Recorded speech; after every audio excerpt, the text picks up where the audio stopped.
Airing on Asheville FM 103.3 LPFM in Asheville, this is The Final Straw Radio, a weekly anarchist and anti-authoritarian broadcasts and podcast emanating out of occupied Chalagi land in southern Appalachia. We bring you voices and perspectives from projects and struggles all around the world, and you can find our archives, transcripts, ways to follow us and support us at thefinalstrawradio.noblogs.org. This week, we're presenting a conversation with Thorin Klosowski of the Electronic Frontier Foundation about some basic tools and ideas for keeping our information a little safer online and the surveillance self-defense site ssd.eff.org that Thorin works on. We discuss device encryption, Tor browsers, VPNs, encrypted messaging apps like WhatsApp, Signal, and Telegram, as well as password vaults. I'm hoping this will be the first of a few interviews to try to make digital security concepts a little more accessible. My name is Thorin Klosowski. I'm a privacy and security activist at the Electronic Frontier Foundation. Pronouns are he, him. Cool. Thanks for being on this chat and all the work that you do. I wonder if you could talk a little bit about the Electronic Frontier Foundation, the EFF, what its aims are, maybe a little of its history is kind of cool, but we have a lot to cover in here, but the work that you all do there? Yeah, so the EFF has been around. It's a nonprofit. It's been around for about 30 years, over 30 years now at this point. Its main thing is that it fights for digital rights. What does that mean? It kind of has meant different things over the last 30 years. It's ranged from protecting the right to use encrypted chat tools to fighting against digital rights management to advocating for privacy laws. We do this in kind of three teams. Basically, we have a legal team, which works on everything from model bills on a state and federal level to impact litigation. We have a technology team, which are technologists who study malware, research and consult on encryption techniques. They work on different tools like Privacy Badger, which is our browser extension that helps block trackers in your web browser. And then there's the activism team, which is the one that I'm on, and we're kind of the ones that help kind of explain a lot of what everyone else does to the general public. So everyone kind of works on different sections, and we all kind of work together. And we're one of the few nonprofits and kind of in this space that operates this way. So, I mean, in using the term like digital security or information security, safety, privacy, like these terms are easily applicable to a number of different subjects.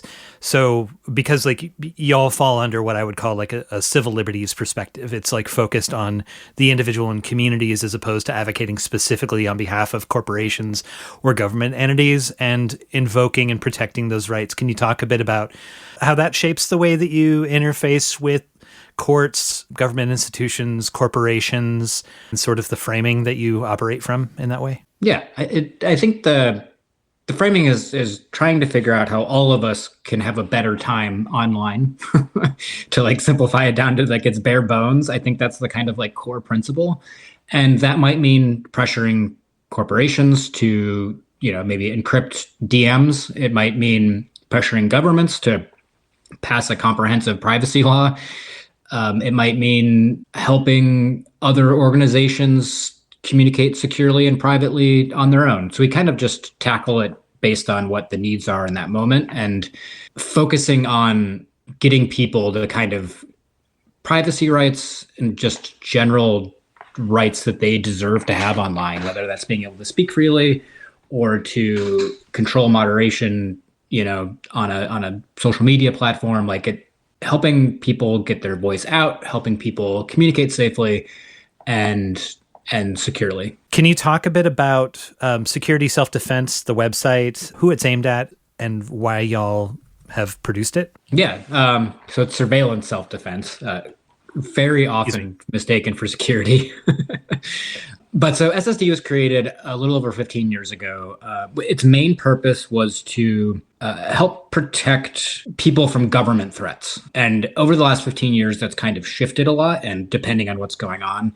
The first big expansion in it was for an international focus to kind of provide security advice to like protesters, journalists, and activists in other countries and helping people kind of define what they needed to do based on where they were instead of providing kind of like one size fits all security advice, which has kind of been a foundation for how SSD has worked since then, is to teach people the tools that they need to protect themselves online based on what they want to do and how they want to do it, instead of telling people what to do. So kind of like the purpose is to give people a security mindset instead of just a list of tools to download and use.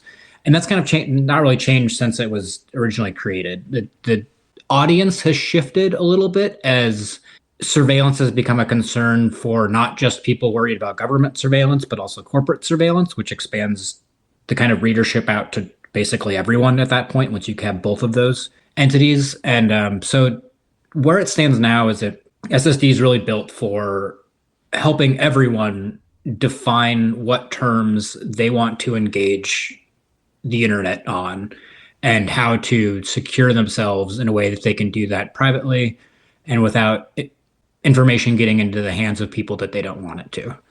I've had conversations with people in the past who have just said, well, I'm not doing anything wrong. Why should I care who gets what information off of me? Elevator pitch. How do you interface with that argument? with the argument that we've all heard many times, it's like, I'm not doing anything wrong. Why do I have to care? I think there's kind of two ways to engage with it, and it really depends on the type of person you're talking to. I mean, there's more than two ways, of course, but I tend to think of it in two different ways. Like, one is you don't have anything to worry about right now, perhaps, but as we've seen, laws change, administrations change, threats change, and what was legal yesterday may not be legal tomorrow. The conversations that we have, the products that we buy, the websites we visit, the causes we donate to, all leave a history of who we are. And it's always possible that someone is going to come down on the opposing side of that, regardless of what your beliefs are. So that's kind of one angle that is possible to take some people down. Another one is, I mean, frankly, to call BS on anyone that says they have nothing to hide, in that maybe you're not doing anything illegal, but the concept that you wouldn't be embarrassed or maybe a little shameful if parts of your life leaked out without your knowledge, whether that was your DMs at work or your purchase history off Amazon or your web history, like, you've probably said or done or something that you don't want everyone to know about.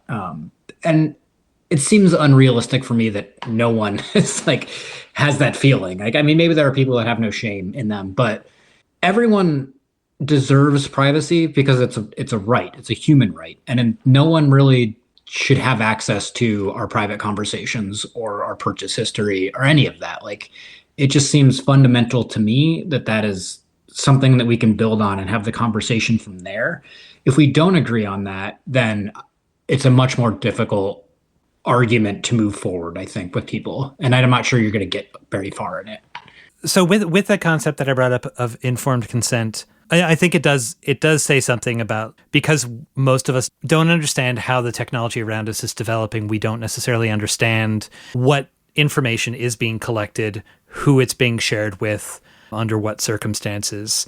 If you're noting in your digital calendar the frequency of your menstruation cycle, and if that changes, like, is the app that you're putting this, that you're mapping this onto, are they sharing the information, or is it accessible to law enforcement if you live in a place where ending your own pregnancy is suddenly off the books? It's no longer legal. Like, what are the consequences of that? That may be a piece of information that you didn't realize that you were contributing to this ecosystem and that some company was harvesting, and you know, it may not be that you're doing it, again, as you say, like anything illegal. You're just using this for your comfort and for whatever. But like, I think there's a lot of unintended consequences, and I've heard people say over the years, and I'm sure it's a bit like trite and a bit oversimplified, but like, especially since there's so many free services out there, and we're integrating this technology into so many parts of our life, that if there's not a price tag associated, if you're not paying for a product, then the information about you is the payment that you're making to the company. Does that still hold pretty true? I wish, but I don't think it does. Unfortunately, I think oftentimes when you are paying for it, you are still paying in data also. But you're getting at something that's kind of fundamental in this problem, in this is that we just don't know what happens to a lot of data. And like period tracking apps are like a good place to start because there was a lot of worry around what data was going into those, what was getting stored. And in practice, a lot of like what law enforcement was actually doing was accessing DMs or browser history or like all of this other stuff that doesn't actually have to do with an app at all. So it's just when everything that we're doing is going everywhere, we don't know where to look and we don't know what to focus on. We don't know how to tamp down on that. And because the way the consent models work, there's no like foundation for what privacy is. So for most of us in most states, we just have to kind of feel it out. And it's like not an excellent place to be because let's say there's a period tracking app and you're looking in the app store and you're going through and there's a free one and then there's one that's, I don't know, $2 and there's another one that's $4 a month. That doesn't necessarily automatically mean you're buying privacy at any of those tiers. It just, who knows anymore? And I think like an interesting example of that would be something like streaming services, which completely different category of app, but they have ads and those ads are often behavioral advertising based, which means that more than likely they are selling off whatever data they are collecting. And yet they also have a subscription model. So that's a long way of answering the question of like, does that hold true? And yes and no. I think in like some tiers, like in some categories of apps, it probably does.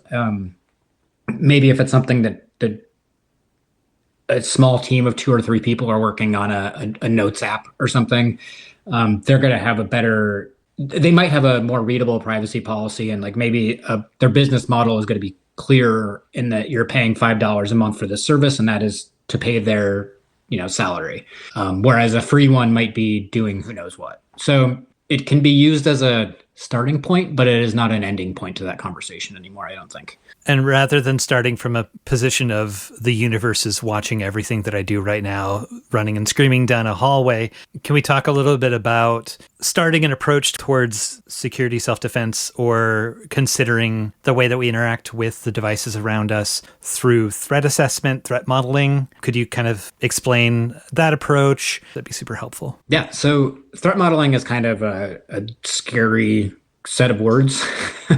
So we tend to call it security planning because we found that it tends to resonate with more people. It's the same thing. If you're familiar with threat modeling, security planning is the same. It just welcomes everyone in a little bit more. And the concept is basically to ask yourself a series of questions to decide what kind of risks you might be willing to take with the information that or physical thing that could be gotten. So the questions that we like to frame this around are, what do I want to protect? Who do I want to protect it from? How bad are the consequences if I fail? How likely is it that I will need to protect it? How much trouble am I willing to go through to try to prevent potential consequences? And who are my allies? And if you ask yourself this series of questions around whether it's data you're trying to protect or, I'm in Los Angeles. There were recently wildfires just a few miles away from me. A question that I have to ask myself is, what goes in my fireproof safe? What am I protecting it from? Is fires. What are the consequences if I fail? It burns. How likely is it that I will need to protect it? Pretty likely nowadays. And how much trouble am I willing to go through to prevent potential consequences? I'm willing to go through, buying a safe, a fireproof safe and getting all of my documents that I need stored and putting them in there. And who are my allies? Neighbors, family. If I'm storing, say, some encryption code, I might store that with a family member on top of it there in case something goes wrong. So that's kind of just like one example of like running through that process in like a very fast way on something that is kind of obvious. But the assets, like what you want to protect, can be anything from, your emails. It can be physical documents. It can be direct messages. It can be your location. It could be if you're organizing a protest, it might be the collaborative documents you're working on with somebody. If you're a journalist, it might be your list of sources or your notes. If you're just a person in the world, you might not love corporations spying on every purchase you're making. So you want to stop trackers and try to prevent all of that as much as you can because you just don't like the idea of companies profiting off of you. And the same would go for, AI models or social media companies, like any of that. But yeah, so that's the kind of like general concept of it. And I think for us, it's about handing people the tools to kind of figure this stuff out on their own. And this is like what we have found is one of the better ways to start people off. So I think that approach is super helpful. I mean, like, especially with news of malware like Pegasus, people could absolutely just go through the roof and just be like, and if they want to make that choice that they don't want to engage in digital communication, that's like totally reasonable, I think. But the idea that those technologies are going to be used against someone unless they're considered, or what they're holding is considered like a high price target,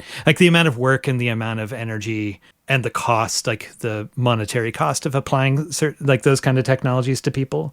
Yeah, I think that the how likely is this to happen to me is a very important part of that safety planning. Exactly. There are certain people who a malware company is going to be willing to burn a 0-day on, and there are a lot of people who are not.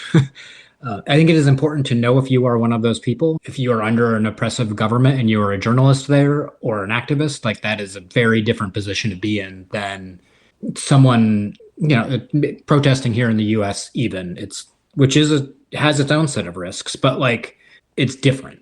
And going through this process it helps sort of tamp down on those fears a little bit. Like you can't protect everything all of the time. That's just like not conceptually possible. So knowing where to focus your mind and your attention, at least for me, is something that like calms me down a little bit. Obviously, not everyone's going to react that way, but it helps me. Yeah, or your proximity to someone who might be considered a threat. I mean, this is again another rabbit hole, but like the journalist Khashoggi's, wife, it turned out, had Pegasus or a similar app on one of their devices. Like proximity to people that are considered holding assets by powerful players can also make you a target. So even with the U.S. government, who a lot of the listeners to this would consider to be not on our side, not having our interests in mind, the FBI, for instance, considering their history of messing with social movements and individuals who are threatening the status quo, has said people should be shifting towards end-to-end encryption in their communication with each other, the way they do commerce, personal contacts, everything. So I wonder if you could talk a little bit about the basic ways that we've communicated over the last couple of generations or the last generation, and the way that computing and monitoring has changed how safe those methods are. And yeah, we can go from there about encryption itself. Yeah. So if you kind of just like take a step back and think through maybe your last week of your life and all of the ways you've communicated with people. So you've probably communicated in person with somebody. Maybe you've gotten a letter from somebody. Maybe you've talked on the phone. Maybe you've text messaged somebody. Maybe you've had some DMs on a social media platform. Maybe you've had some DMs on something like Discord or Slack. Maybe you've talked on Signal or WhatsApp or Facebook. Maybe you've emailed somebody. We are all talking constantly to many people in many different ways across many different platforms. And many of those platforms have varying degrees of insight into what you are saying and doing. So a phone call or a text message, an SMS message could be monitored, whether that's by law enforcement with a warrant and intentionally, or if it's by hackers who have gotten in to US infrastructure. Something like a Slack or a Discord can be monitored by the company, whether if it's a work issued communication platform or school issued, it could be monitored by the organization who's running that. And then we have other tools at our disposal like Signal and WhatsApp, iMessage, that are encrypted in a way that the platforms who run them can't see the contents of the communication. So that's kind of like the playing field that we're in right now. The very short summary of it anyway. Someone could be either with a warrant, I imagine, like around protests or investigations. I'm imagining that they would need a warrant to do this, but I don't know. Yeah, they would probably have to because they'd have to be interacting with the FCC about it. But like law enforcement sets up devices that are sometimes called IMSI catchers, like or stingrays, where they will, or around prisons sometimes if people are getting a hold of phones on the inside, law enforcement will use those devices in order to pretend to be a cell tower, catch data in transit for use in an investigation or later use. Right. If you send an email without using an encryption scheme, is that like visible to people? And who is that visible to? Is that just visible to the people that run the two email services, the receiver and the sender? Yeah. So like to step one step backwards, a stingray would be, you would get text messages and phone calls. We don't have a ton of evidence around those being used at protests. We've been looking, but nothing has like popped up yet, but they are used for a variety of different reasons across the US in more targeted ways, instead of just kind of capturing everything in a location anyway. That is, again, kind of from what we've seen. But for email, yeah, it would be visible to the platform holder and subject to a law enforcement request, because they would be able to access. So the same way that like if you are sending DMs on X, those would have the same lack of protections, or Instagram for that matter. Maybe DMing sensitive information to someone else on X is not the best idea. But if we are concerned about either the corporations that run the platforms that we use currently or potentially in the future, or the government that might be listening in, how do we harden our communication with other people? What are some good accessible methods? Like you've mentioned WhatsApp and Signal, for instance. Yeah. So I think that framing is really nice because it encompasses now and in the future, which is what we've seen time and time again, is like platforms shift ownership or direction or administrations change.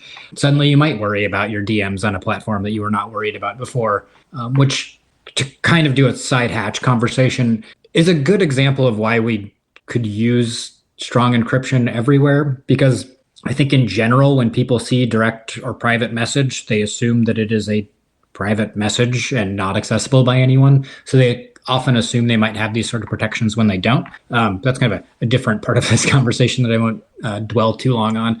But so apps like Signal and WhatsApp use end-to-end encryption, which means like the easiest way to kind of understand it is that you and the other person on the conversation are the only people who can access the messages in it. So if you're using Signal or WhatsApp, that means that Signal as an entity or Meta/WhatsApp cannot see the contents of the messages you are sending back and forth. Or if you're on a phone call, they cannot like listen in on what you're saying. What it doesn't mean is that like whatever happens once it gets to those two ends is invisible to everyone. So if you leave your phone unlocked and someone looks at your messages, obviously they can still see that. People can still screenshot things. All of those sorts of threats still exist. But the actual like platforms running the companies won't see the contents of those messages. And that just gives you a private place to have a conversation with friends or to organize or whatever you need to do without needing to worry about the contents of those messages getting into a company or government's hands easily. So Signal is a company that was founded by anarchists and people that were known in hacker communities, developer communities. Has changed hands. It's no longer those specific individuals running it. But as a platform, it does have, it seems, a lot of oversight from within digital security worlds, people looking at the code, people noting bugs and fixing those bugs pretty frequently on the different platforms. It seems like a pretty robust community around it. And it's also an app that has not only been promoted internally among certain US government agencies for usage, but also has been the bane of their research when they've been trying to get in and get messages from within it. So that, for me, like not being a software developer and not being able to read code, those sort of like trust models of who uses it, who swears by it, what sort of like accountability do they have for these things. That's kind of like how I gauge my level of trust with a program or a platform. Another couple of really commonly used apps that have the possibility of end-to-end encryption are WhatsApp, which you've mentioned, which is owned by Meta, and which a lot of people have concerns about trusting that platform, as well as Telegram, which a lot of the right wing loves to use apparently, and they don't look at the history of that corporations handing over of personal data to whatever governments happen to want to repress people that are doing chats on Telegram. But I wonder if you could talk a little bit about how we assess platforms for their safety. How do we threat model against the platforms themselves? Yeah, I think we can take each of those in turn. So starting with the Signal. As you said, it's robust, it's popular, a lot of people use it. There's a lot of people much smarter than I am looking at the code, ensuring that it's doing what it says it's doing. It has been subpoenaed and not been able to provide anything. It's gone through a lot of different processes that we have a pretty good idea that it is operating as it's supposed to be. WhatsApp uses the Signal protocol, which is the end-to-end encryption kind of design that Signal developed. So we know that at least the core parts of WhatsApp are operating in a secure manner. Again, it's so popular that a lot of people pay attention to what's happening in WhatsApp. There are concerns with what Meta collects in its metadata. Wow, that's a hard sentence to say. Yeah, totally. Because they are getting, maybe timestamps or who is messaging who. They're not seeing the contents of the message, but they can see a lot around the message that can maybe give them some details about who you are and what you're communicating with. We haven't seen a lot of examples on how that might be used against somebody, but it is something that is definitely a risk. But it's also one of the most popular platforms in the world. So to kind of go back to threat modeling and security planning, if you're communicating with your grandparents in another country, WhatsApp is more than likely what you're using, and it's completely fine for most people to be doing so on there. And the contents of those messages should be remaining safe and secure. Telegram then is the kind of actually, let's go to Facebook Messenger, which you didn't mention, but should be included in this conversation because of its popularity. Yeah. Facebook Messenger one-to-one conversations are also end-to-end encrypted, which is great, and how that should be operating. But one-to-many conversations are not. So if you're in a group chat, that is not end-to-end encrypted, which muddies the waters a little bit and kind of understanding what the security is, which I don't love. And they've been saying they're working on group messages for a long time, and I hope they get there soon, because it's confusing for people. It's okay, so if I'm talking to one person, it's safe and encrypted, but if I'm talking to many people, it's not. It's just an odd way to do it, and it's hard for people to wrap their heads around. And that comes with the same kind of worries that you would have with Meta as an overarching company in general, the same as WhatsApp. Just on the note of that too, I know that when I've installed and uninstalled WhatsApp wants access to my contacts saved in my phone, as opposed to when I have installed or uninstalled and reinstalled Signal or done the computer platform for it. It doesn't require that access. And it's pretty creepy. It doesn't need to have my contacts in order to do end-to-end encrypting. It just needs a number for one end and a number for the other, right? Yeah, and neither of them need it. WhatsApp just phrases it in a way that makes it sound like it won't work. But WhatsApp is completely fine without access to your contacts. Just Signal, you can offer that, and then it links you up with people that already have Signal accounts.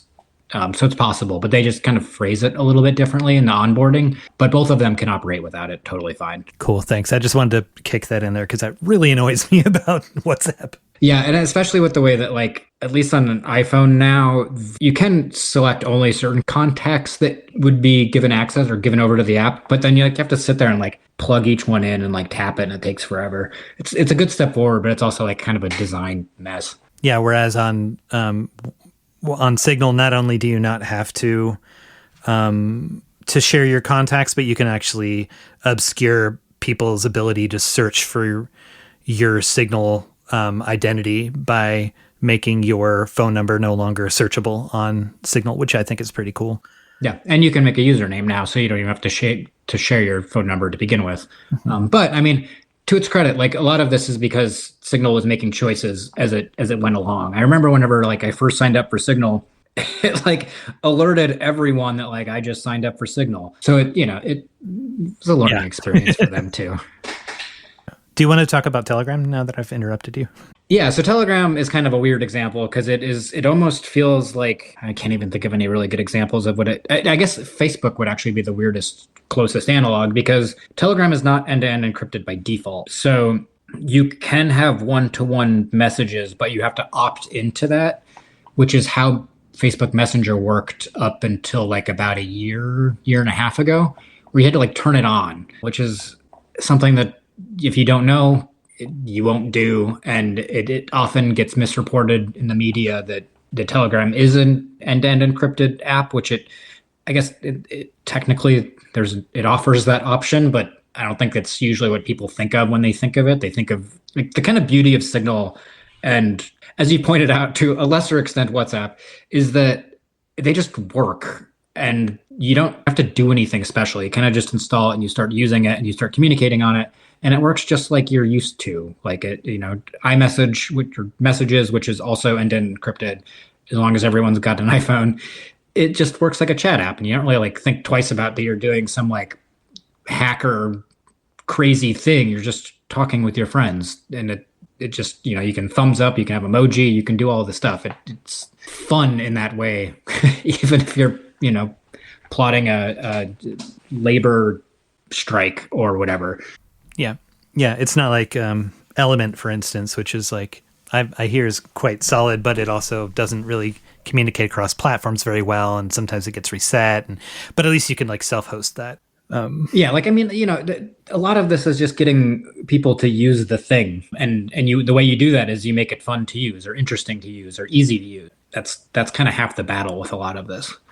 So that's one criticism that's come up. I mean, and I've talked to folks a couple times over the last few years, like a few folks that were working on projects like Enigmail, like attempting to create an easier approach towards using PGP for like encryption for emails. Because I mean, email is great. You can host it. There's tons of people that host it. You can apply the end-to-end encryption on top of it, but it's less clunky now than it used to be, but it's still pretty clunky as far as getting, and I'm not sure what kind of like leakage there is for data of people using PGP, but yeah. Yeah, it's clunky and it's hard to use. It's prone to error, and I think the prone to error is the biggest problem. Like if you think you are communicating securely when you are not, that is a huge gaping hole to have in whatever you're doing.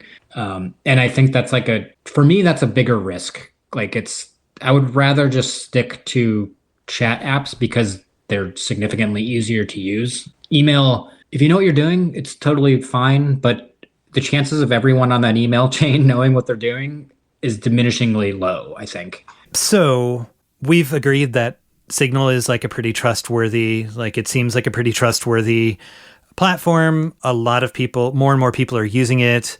Even governments use it for like internal communication with their employees.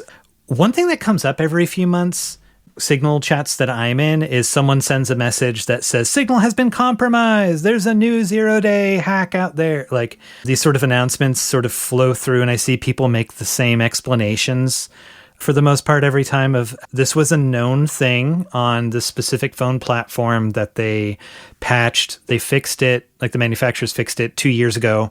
It didn't affect this program in this way, or like you can turn off this setting and then that danger wouldn't be, like the location data if you're not relaying phone calls in Signal, which you have to go set up, or like someone's encrypted communication got accessed because they had a thumb lock or a face ID lock, biometrics of some sort to lock their phone, and law enforcement was able to put the phone in front of the person's face and get into the messages. Can you talk a bit about like when somebody hears this message go through that Signal is compromised, how should they approach that news?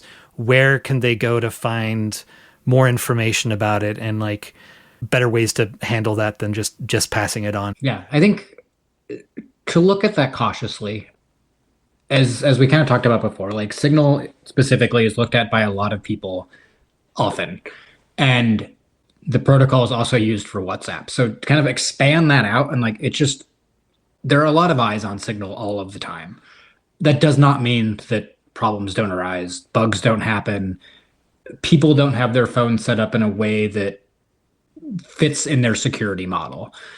So, like, all that Signal can do is control that it gets from point A to point B securely. What happens at the beginning of that stage and at the end of that stage is out of Signal's hands. So if, like you mentioned, if law enforcement got access to a phone and they were able to unlock it and you didn't have disappearing messages on, they would see the whole chat history, just like they would with any other app they opened up. They would have access to everything. Little bugs happen now and then with just general user settings where, and when was this? A few years ago, the way registration worked, Twilio got hacked, and that was like a phone platform that provided numbers and that people were able to like reset it because there's an optional setting to turn on a PIN that would require that PIN if Signal was registered on a new phone, kind of like how SIM swapping protection works with most cell carriers now. So that was like not necessarily a problem with like the Signal protocol or the Signal apps. It was a problem with a third-party service getting hacked that then was used to register Signal on new devices. I haven't turned on a new Signal account in a while. I don't know if registration lock is required now, but that's one setting that I'd like to point people towards pretty early on if to turn on, similarly to SIM swapping, because it's a good habit to get into to protect that. And then there's also kind of the latest thing that I've seen is around AI and notifications, which is a thorny and weird problem that I think we're still kind of unpacking and figuring out what is going on. So like Apple does its AI summaries that takes the collection of your most recent messages and turns it into a shortened version of that, arguably in funny ways, sometimes in incorrect ways, whatever. But whatever that's happening, Apple says it's on device. I don't know that anyone's like looked at it super closely. On Android, Gemini is used to kind of do similar sorts of stuff, and it is less clear than Apple is on what that data processing is.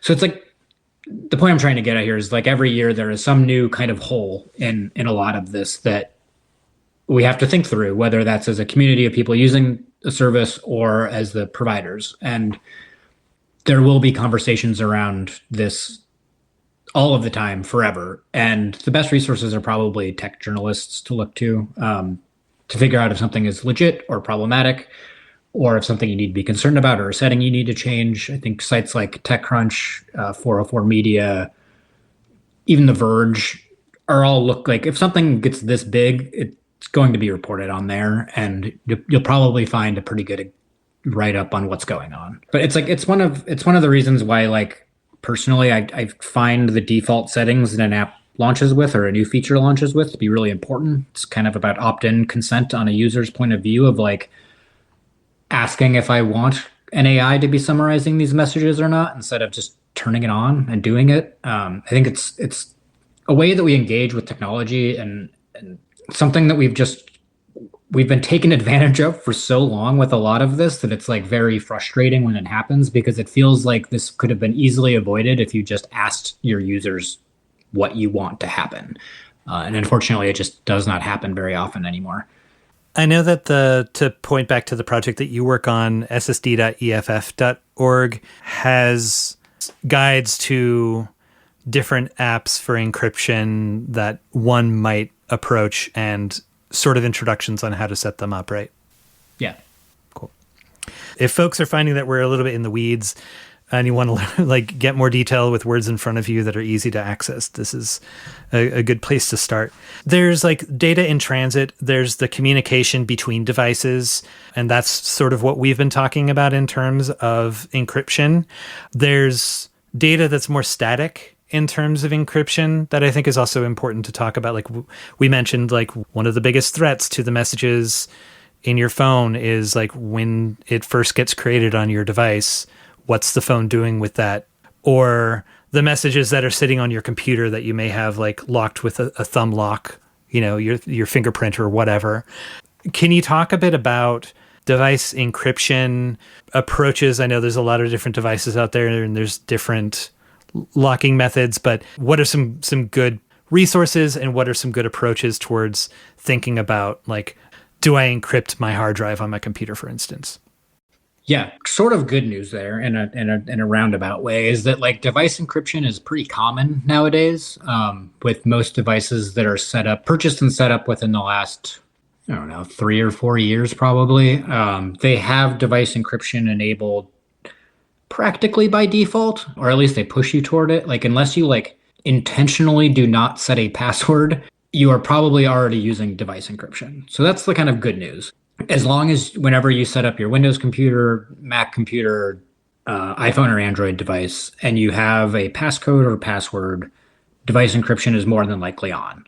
And what that means is, let's even step back and like broaden this a little bit to kind of like something that I think everyone can be concerned about, which is that like if you lose your phone or it's stolen, the person who got it can't, more than likely cannot get into it, unless they can guess your password or passcode, or you're a very important person that they are like, they have a very good reason to get into that. But like for most of us, if you just lose your phone or it falls out of your pocket on the subway or whatever, the person who picks it up is not going to get into it as long as you have a password on there. And it does start to get a little bit in the weeds when it comes to using a biometric login, whether that's face or thumbprint. And those protections are good and strong for most people most of the time, especially if they're just at home or whatever. But there's kind of shifting, unsettled legally on whether or not law enforcement can compel you to unlock a device using a biometric compared to a password.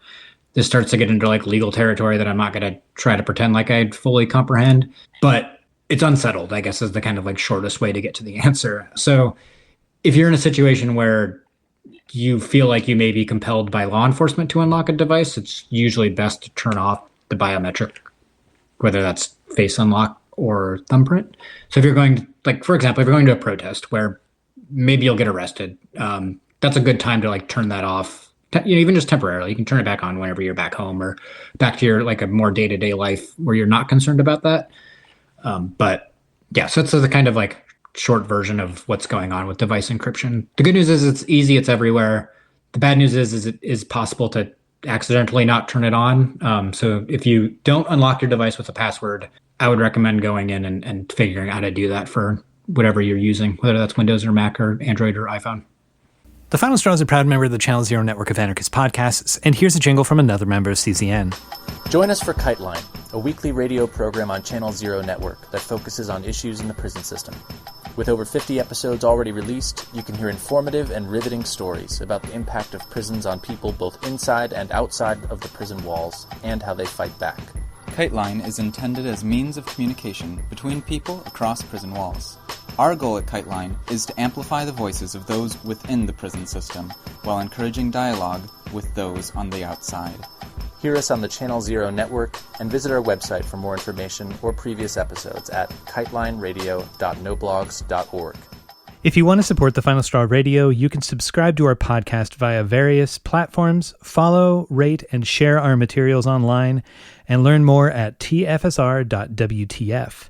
And if you'd like to fund our transcription work that allows for easier translation, more accessibility of content, and the zines that we produce from each interview, consider picking up some merch from us or making a one-time or recurring donation via PayPal, Venmo, Stripe, or LibrePay, or joining our Patreon to access early release content and other goodies via the links that you can find at tfsr.wtf/support. I remember a few years ago talking to a digital security professional about phones that were taken during protests. When people are arrested, oftentimes their devices, their wallets, articles of clothing, so forth, get separated from the individual when they're put into a cell and when they're being processed through. At least 4 years ago, an incredible number of law enforcement agencies had access to Celebrite devices where they could maybe not log into, but could copy the information off of people's phones that were taken for, I guess, later slicing and dicing or attempting to break the encryption. Is that right? Is that Yeah, yeah. So I guess that's an extra reason of like, if you're concerned about laws changing, if you're concerned about the possibility of being punished in the future for something, or being accused of something that you could face heavy charges for. I mean, I would say that not putting yourself in a situation where you have your phone on you if you think you might get arrested is like the best option. For most people, that's kind of the better approach. Celebrate is interesting because this isn't really security advice, just kind of a fun fact, but it tends to be about a update or two behind. We've seen some like charts. I think 404 Media was able to get a hold of like one of the more recent ones. They tend to be like one or two update steps behind on iPhone and like certain Android devices. Because of the way Android is developed, it's kind of up in the air. It's much more difficult to track there, since every phone can kind of use a different fork of Android. But it's really a strong reason to make sure you also are like, whenever you get that like update warning on your phone, to like run the software update and let it go. It's kind of funny. My computer just popped up with one in the middle of this call because listening to us. But a lot of those tools are, I mean, they work off of bugs basically, and those keep getting patched every, an update. So it's kind of like a cat and mouse game. And one of the best ways to kind of protect that is just always keep your phone updated. It's not a perfect by any means, but if you're kind of in that middle ground where maybe you're like, I don't know if I should be bringing my phone to this, but I would like to, document it. I want to meet with my friends and don't want to get lost or whatever. Like, the thing you can do is make sure your phone is updated, and that's going to be a big help in case you do get arrested. So would that stop that one or two levels behind of the firmware, or of the, I guess updates or whatever on the Celebrite? Would that stop them from getting access enough to be able to copy the information even in an encrypted form off of the phone? Or is it about being able to break into that encryption? It seems like it should stop it on all levels. Although, the way that this works, it's kind of difficult to say anything with like a ton of certainty. Neither of us, as far as I know, are lawyers. I don't think I'm a lawyer. But Correct. Can you talk about, like, people travel with devices all the time, and these devices have a ton of our personal communications. They may have sexy pictures. They may have your favorite games on them, whatever. There's got tons of information. People put payment platforms and payment methods on their phones. Can you talk a bit about, in terms of a US audience who's the majority of listeners and who might be hearing this on the radio, can you talk about other places than in arrest when there's like there appears to be in practice like a liminality to your rights and your protections around devices and privacy? Like, for instance, I'm thinking about when you're traveling either internationally or if you're at an airport. Is there a practice that's notable, that's different towards your ability to keep a hold of your devices and potentially be pressured to open your devices for authorities? And could you talk about that a little bit? Yeah, like, I mean, as you said, neither of us are lawyers, so I don't know if I can answer this like too narrowly, but I think a different question that might be useful to ask yourself if this is something you're concerned about is more, if I go to another country or I'm at a border crossing, am I going to be willing to stand up to the person asking me to unlock that device? And if the answer is that maybe not or no, then I think you can start going down a different path on deciding what you would want to do in that situation. Because I know from my point of view, like if I am in, I don't know, Europe somewhere, I'm not going to know how to like communicate that clearly or to say no. I'm just going to want to get home or whatever the case might be. So I don't know that I would trust myself to protect my phone or whatever in that circumstance.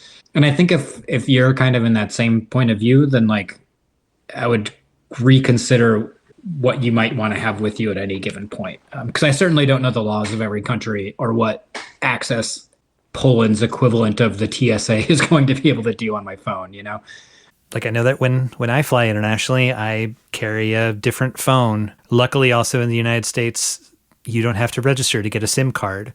So, if I'm concerned about traveling across borders with a device that has the accumulation of information that it comes with me in so many places day to day that I'm communicating with people on all sorts of different apps through. If my concern is to not have that accessible when I'm traveling across borders, because my understanding is TSA or Border Patrol will enact national security claims in some instances and take people's devices.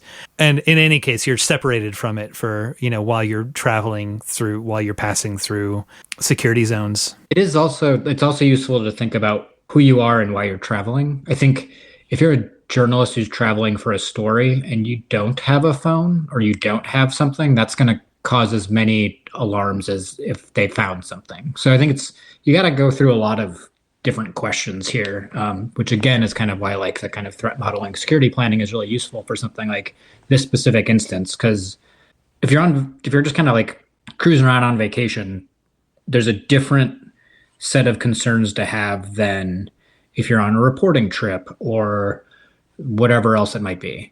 Yeah, maybe. Fair enough, yeah. In relation to the topic of keeping a device secure or keeping your accounts secure, there's a lovely website out there called Have You Been Pwned that basically tracks when there is a known security breach and people's sign-in credentials for websites get leaked out. If they can get access to it, they will make mention. Can you talk a bit about passwords, how we keep our devices and our information more secure through like two-factor authentication and password vaults? Yeah. So like, I know I kind of like started this conversation with saying like everyone's needs are different and you kind of need to go through this whole process, but also there is kind of core set of security advice that is pretty applicable to nearly everyone, which is don't reuse passwords. And the easiest way to do that is to use a password manager. So you mentioned Have I Been Pwned, which is a site that you can type in your email address and it'll show everywhere that your email address has appeared in a data breach that they were able to look at. So almost everyone is going to have at least one of their email addresses in there, I would say, at this point. The likelihood of your email never being included in a data breach is very close to zero, I would imagine, unless you only have like 3 online accounts. And something that a lot of people do is they'll reuse passwords across accounts. So if I have a Gmail account, I will make my password and it's going to be Thorin12345. And then I will go over and I'll make a Facebook account and it's going to be the same password, Thorin12345. And then I'll do the same thing at some random store where I am buying lumber.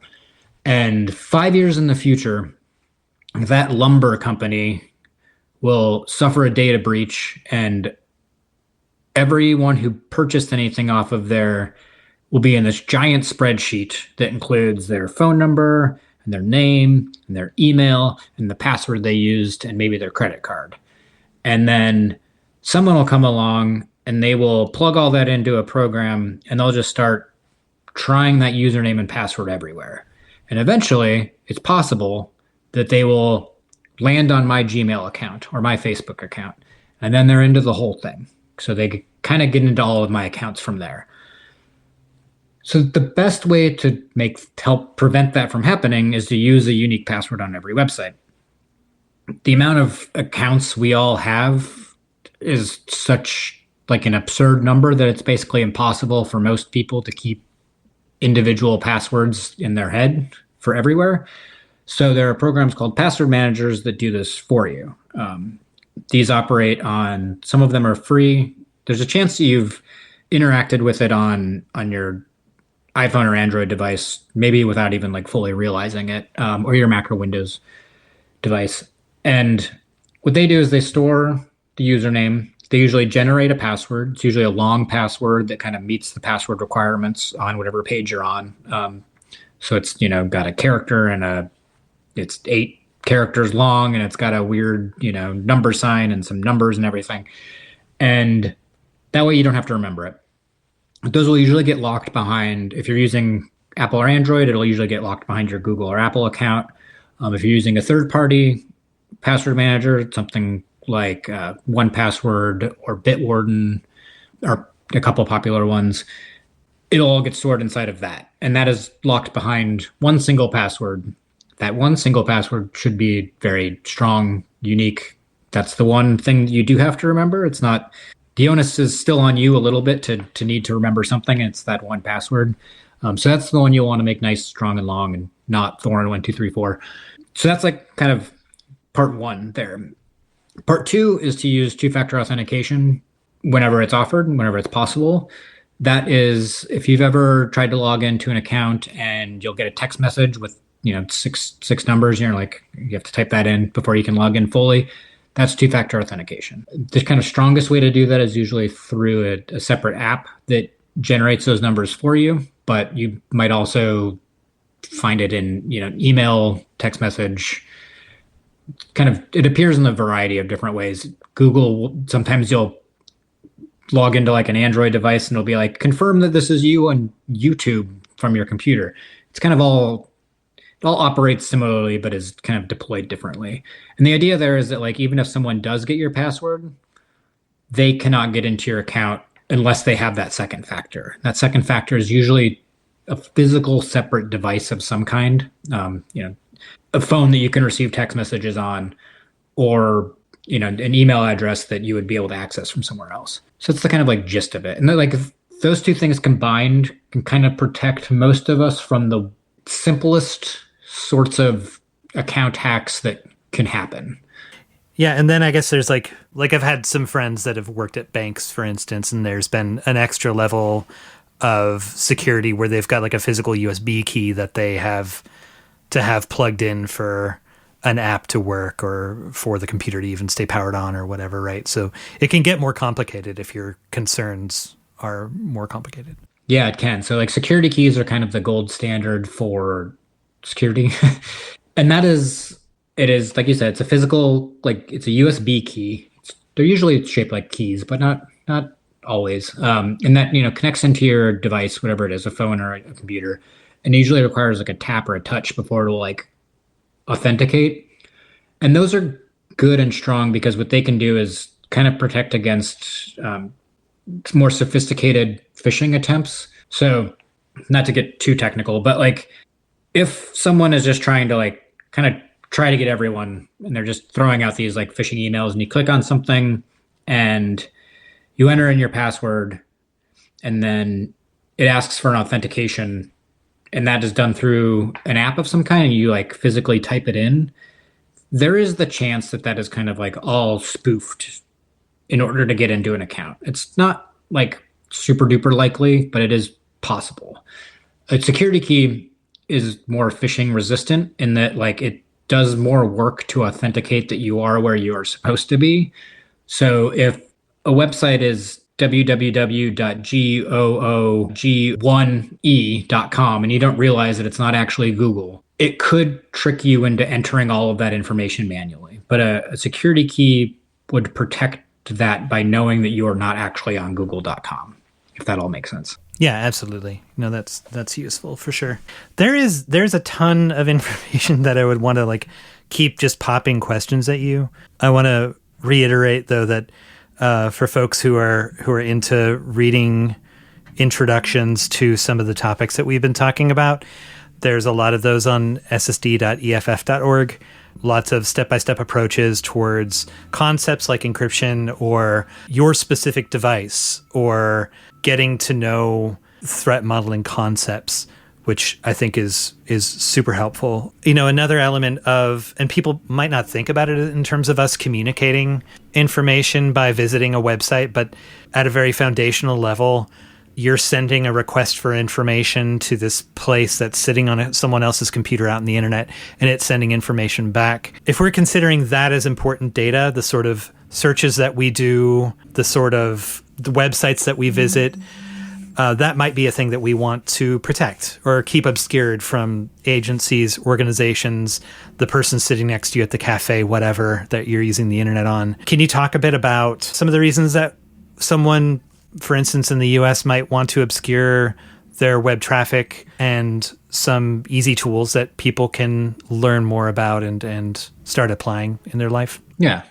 I'm going to start from actually the point of view that might be a little surprising to some people is that you're more secure than you probably might think you are on a public network because of HTTPS, which is, it's so common now that you don't even see the lock icon in every browser. But for a long time, there was a little lock icon in the URL bar of a browser. And you would see that denoting that you were on a site that was taking your data seriously, or you're taking security seriously. In that if let's look at the network operator or the ISP, all they would see is that you went to a website. So if you went to EFF.org, they would know you went to EFF.org, but they would not know you went to EFF.org /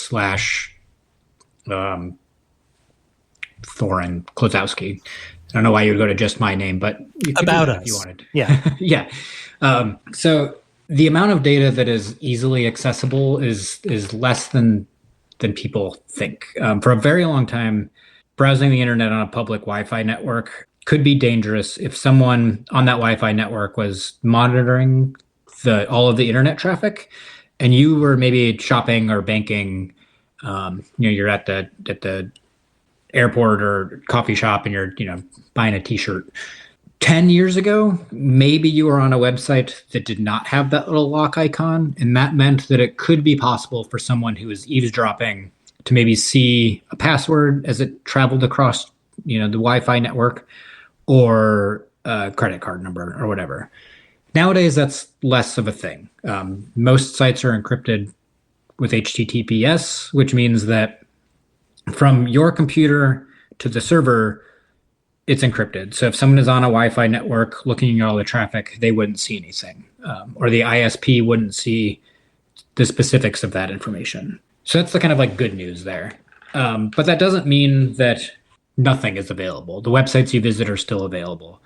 So in the US, there are some states who have criminalized certain things that other states have not, where you would be worried about what might be accessible to someone on the network. So, if you are researching abortion in a state that it is banned or near banned, that might be something that you would want to be concerned about. Or if you're looking at porn in a state that it is banned, it's I don't know if there are anything criminal there, but that is a reason why you might be looking for alternative ways to look on the internet. There's kind of two basic ways to do this. VPN or Tor are the simplest methods. There are ways to kind of manipulate HTTPS traffic that can get you around things that we don't need to go into. But Tor is a web browser that works like any other web browser, and except that it anonymizes your traffic through a series of different circuits. So if you open it up and you type in google.com, it's going to run that through a few other computers to make it so it's very difficult to trace back to who you are when you're searching for it.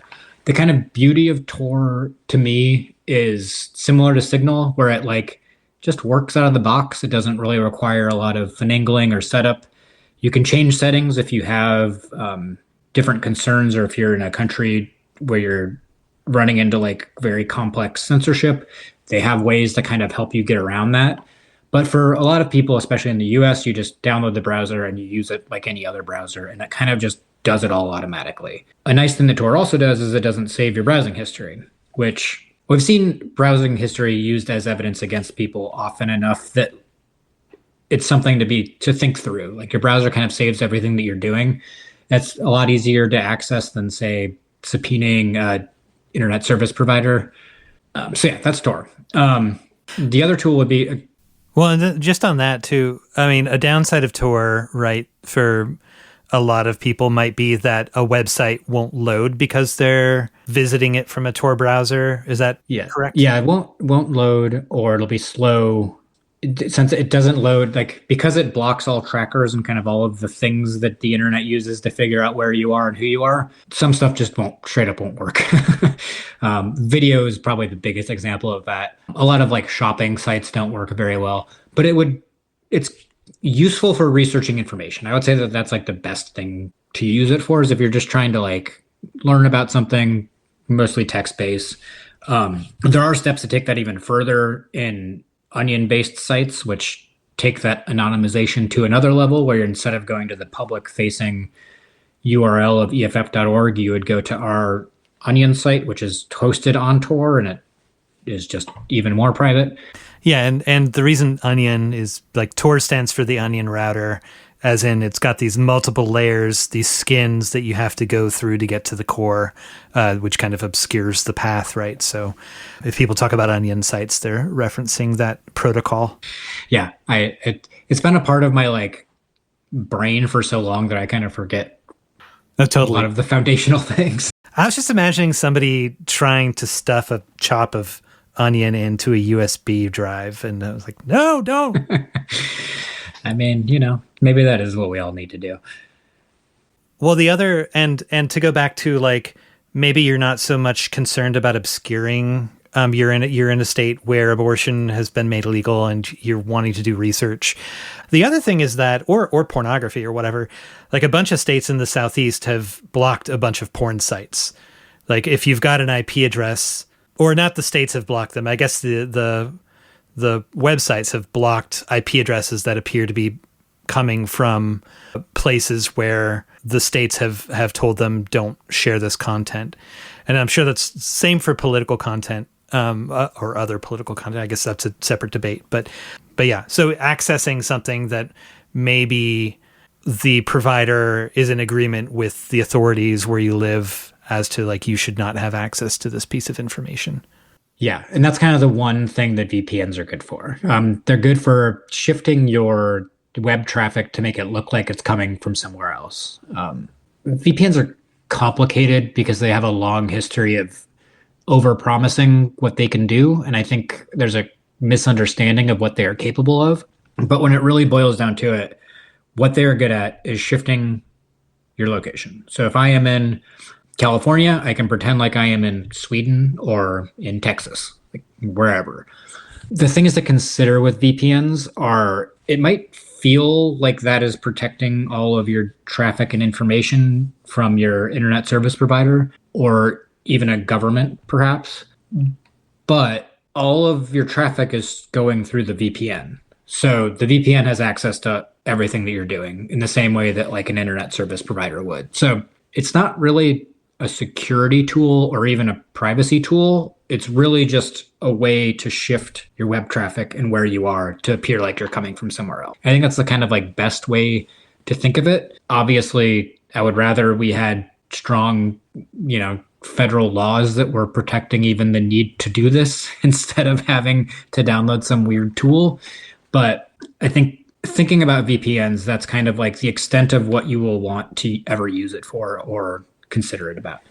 And so, as with trusting any platform that's being operated by an organization, there's the question of like, is this organization trustworthy if it can see some of the traffic or all of the traffic that is passing through their network? There's a lot of different VPN providers out there that get, there's tons of people that rate them online for how safe they are, what sort of like leaks there are of information. There's a free one that's available through RiseUp that will give you a few different endpoints, but it's not foolproof, I'm sure. And I've heard that that there could be leakage with IPv6, like with the different location identification, I guess you could say, information that's in that newer format. Is that correct? Is it? I don't know about that specifically. That sounds, the kind of one of the other quirks is that there are just like all of these different like problems with VPNs that are kind of like on the fringes of different uses. Okay.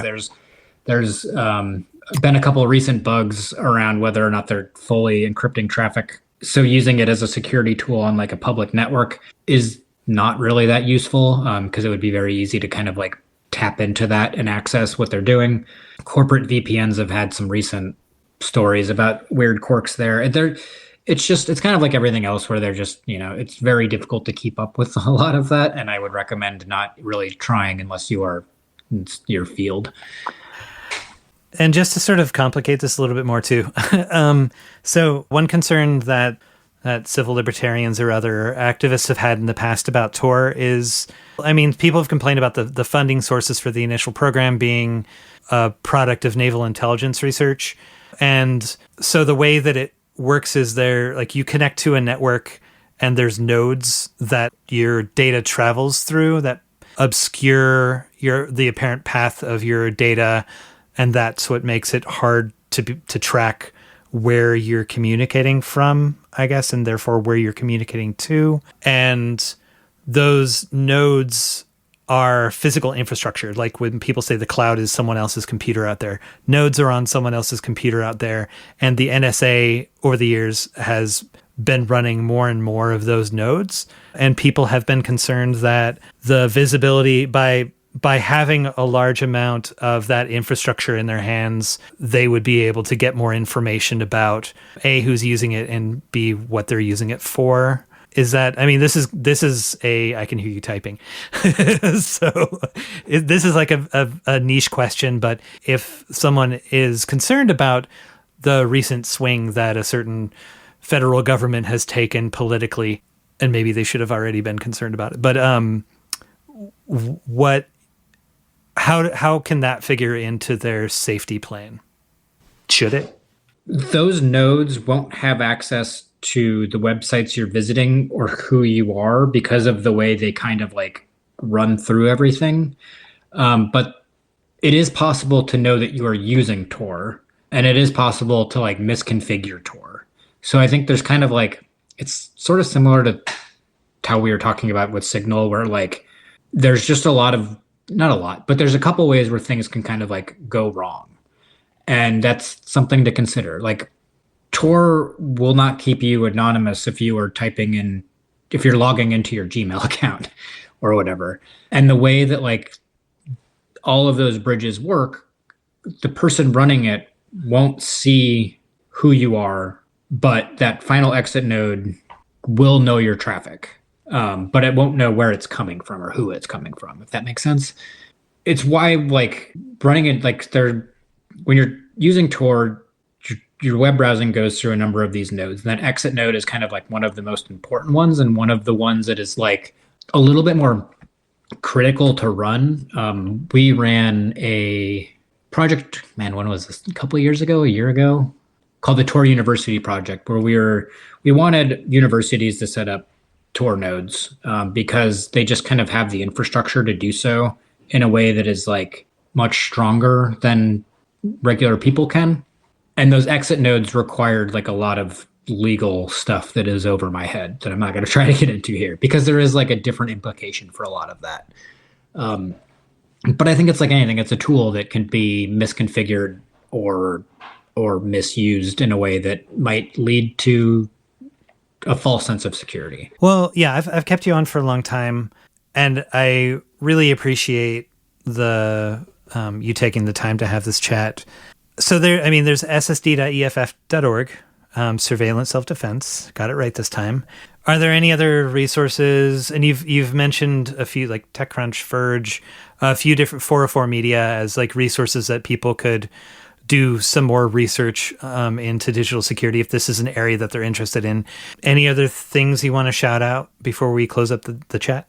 Yeah, I love Consumer Reports' security planner. It is a great resource for kind of, especially if you're new to this, it really is a welcoming resource that kind of walks you through a lot of the core fundamental steps. So when we were talking about password managers and two-factor authentication, if that all felt very overwhelming, it's a really great place to start your journey here, because it operates in this kind of like, it almost helps you. The way the website works is it kind of like does a little threat modeling for you. It kind of asks you what you own and what you want to protect, whether that's like, okay, I own an iPhone, I have a Windows computer, and I have a smart doorbell or whatever.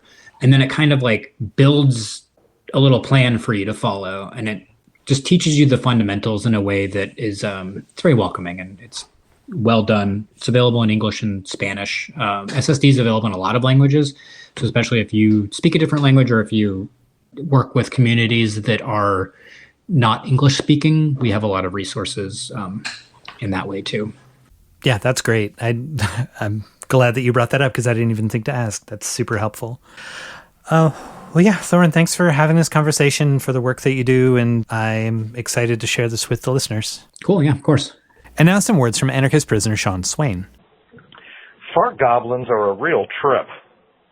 I'm in litigation right now in federal court, and I think I'm winning. The issue relates to prisoners' legal mail. The ODRC created a new policy that's designed to absolutely stifle prisoner litigation, requiring mail that comes into the prison to have a legal mail control number in order to be treated as legal mail. Any mail that doesn't have this golden ticket is treated as regular personal mail, no matter who sent it. Mail from federal court, no control number, that's personal mail. Mail from your attorney, no control number, that's personal mail. Now the problem with that is, anything that's received as personal mail is limited to 5 pages. So if a federal court just sent you an 18-page decision, the mailroom gives you 5 pages. If your attorney sent you a 40-page appellate brief, you get 5 pages. The other problem is the ODRC controls who gets a control number and who don't. If you're not a licensed attorney, you don't. So, I was involved in some other litigation, and the mailroom was essentially stealing all of my incoming mail in those actions, making it impossible for me to fight those cases. So that's why I'm challenging the legal mail control number. And again, I think I'm winning.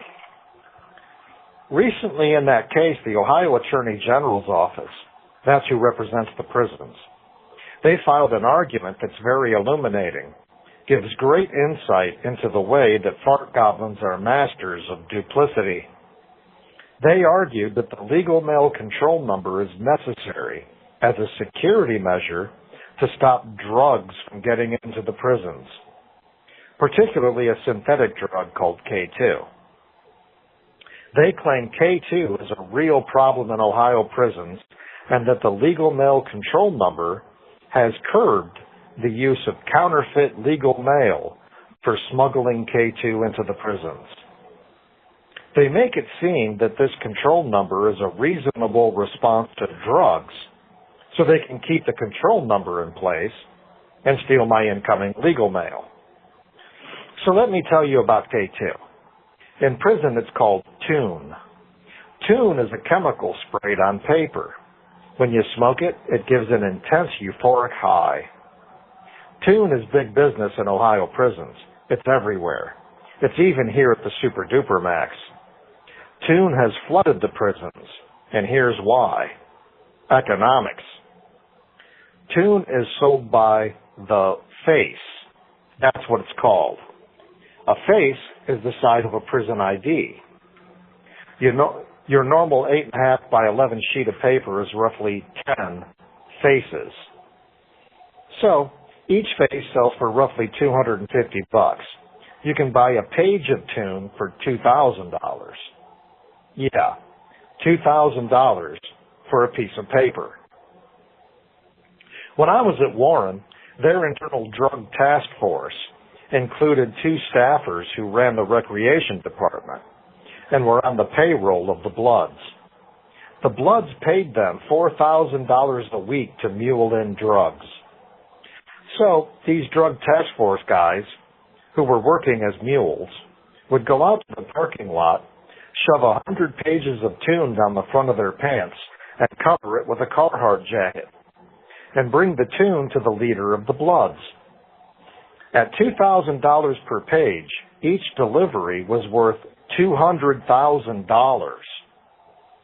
The Bloods made $2.5 million in tune, just in tune from those deliveries in 1 year.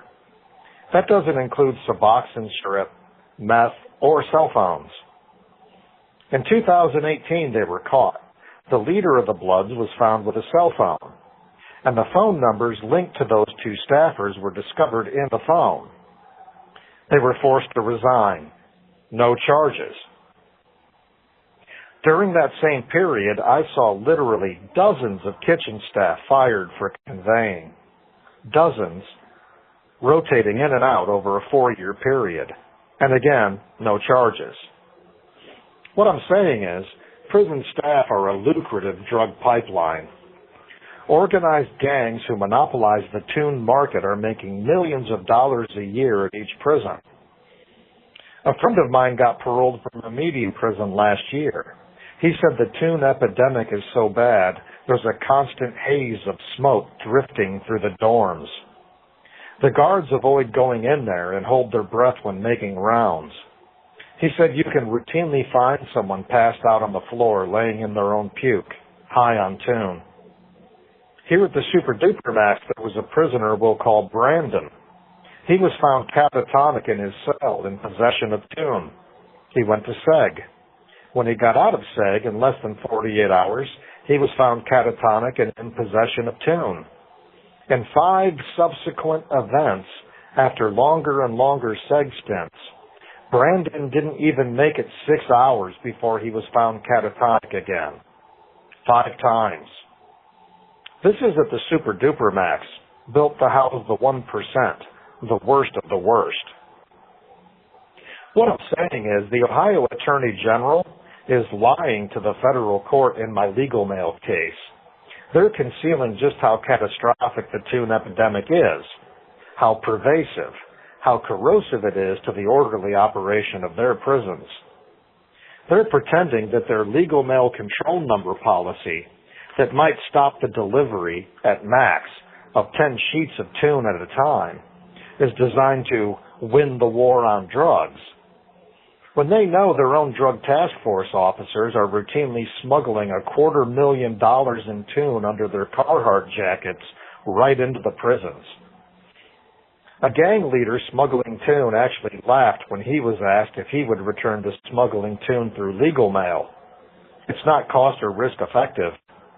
Tune smugglers aren't interested in the small potatoes of smuggling through legal mail.